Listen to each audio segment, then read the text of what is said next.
Support your Hobbit hobby.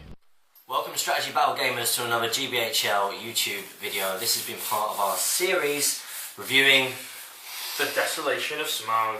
The Desolation of Smaug sourcebook and releases. Yeah. And everything that's in this wonderful book of goodness. In this video, you should have seen the other videos where we talked about our initial thoughts, new scenarios, The games in Mirkwood and the 3 new scenarios, and this is going to be on the new lists and new models. And old models. Exactly, and it's not just what has been released in this December release, which we'll be going through some of those profiles of how the models look, Yep. but also those that we can expect to be released, and how you might likely find these out there on the tournament scene. So we'll start off with the different army lists. Yeah, so we've got new army lists and updated army lists. Now, new army lists are the Garrison of Dale, a city of men. This may include Girion, Lord of Dale, Captains of Dale and Warriors of Dale. And this is to represent Dale as a city before Smaug arrives. So where is it its height?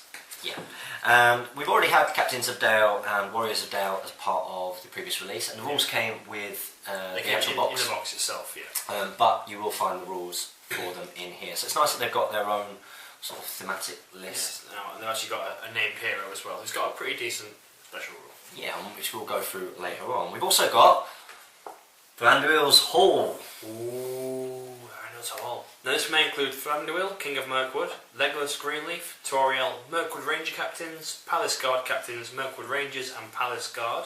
I would say that this is probably the biggest, most significant, yes, this is the most developed list. This come out, yeah. Now this one's got a special rule for this army.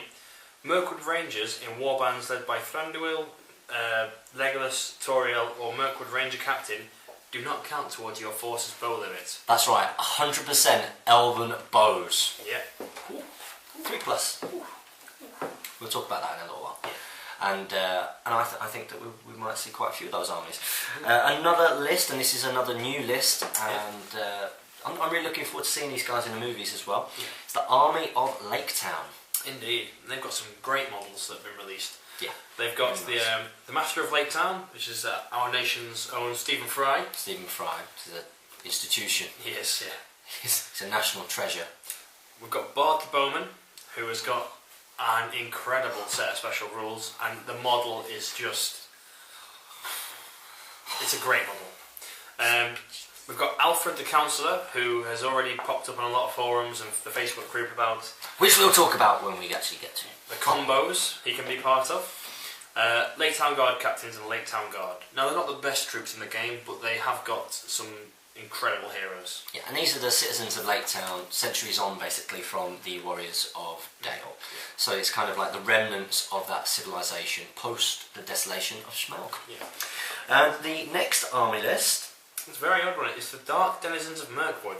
Now this army may include the Mirkwood Spiders and Fell Wargs, and their sort of warband special rule, or army special rule, is that they don't need heroes to lead them, but they can be led by the Spider Queen from the Morian Angmar supplement. Yeah, if you'd say, let's say you took just Mirkwood Spiders, how it works for warband deployment is they're not all independent characters.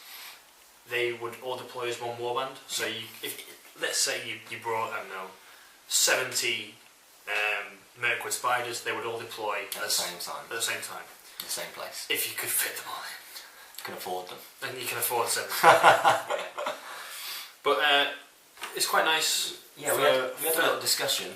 If you take an 8.1 Fell Warg, that's essentially the counter to Ranger of the North. Ranger of the North or Fatty Bulger. It's like a free deployment effectively. Yeah. It's not free, it's 8 points, isn't it? But 8 points. What's 8 points really? It's good, I think you'll see people doing that. Yeah, or these power gamers at tournaments. You know what I mean? Maybe you can include one with your Shades and Reavers. I don't have Shades and Reavers yet. Yeah. You've still got my Shade. Yeah. Helped you in a tournament. Next up, we've got Azog's Hunters. So this is an army list that you're already updated list, yeah. It's updated, and the update is that it includes Gundabad Orc Captains and Gundabad Orc Warriors. Yeah. And it also includes a new profile for, I believe it's Yazneg. The name, yeah, Yazneg has now got a fully fledged profile. Yeah. Which he didn't have before. He was used as a captain. He was used as a captain. His model was released, but obviously with the film being split into 3, they didn't have the profile for him released in the what's it called? It's also in the production of the movie. The characters have changed quite a lot. So you will have seen that Bolg, how he looks as a miniature, and in the toy range, he is now a Gundabad Orc general. Yeah. He originally was going to be Azog. Yeah. They thought he was too cool to be Azog, so he became Bolg. Bolg. So he moved into being Bolg. Azog was Yazneg, Yeah. I believe. But then they thought he's not good enough. He's too much of like a crooked old man than an actual powerhouse of threat. And that's how we ended up with the CGI Azog. Jelly Bean Azog. I actually liked him. He is quite cool.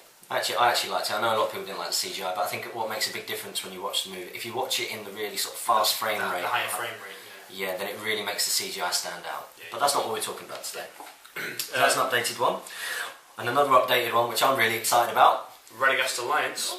Now this one got 2 inclusions. It's got Bard the Bowman included in there, which is good. You can now lead some Woses Warriors.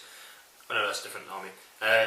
You can lead some Great Eagles, and Beorn is now in there as well, which is very nice. Beyond the Beautiful. That's what he's short forever be known as. So yeah, that's a nice little update. I like the fact that Bard the Bowman is in there and can lead some Eagles. There's not really any other troop types in there at the moment, is there, for Radagast Alliance? It's just Eagles. Just Eagles. So if you want to bring Eagle lists, you can now use Bjorn or Bard. Yeah, Bjorn's quite thematic for them. The White Council. That's had an update, hasn't it? Yeah. Had an update, and quite happy with it too. You can now include Gladriel, Gladriel Protectress, so you got both versions in there. Saruman the White, Gandalf the Grey, Radagast the Brown and Elrond. And I believe they have also added Thranduil, the King of Mirkwood, and Legolas Greenleaf, as well as Círdan, Glorfindel, Erestor, Celeborn and Arwen. So they're all back in there now. Fantastic. Which sort of clears up up a few things. Yes, yeah. And they've kept their one-off purpose special rule. Fantastic. Yeah, really good, really good. And next up we've got the Army of Thrawn, which again is an existing army list from An Unexpected Journey. It's only got 1 change this one. Only 1 change for this one, yeah. You've got Thrain the Broken in there, and he's got some very nice special rules. Well, not very nice, but he's got some interesting special rules.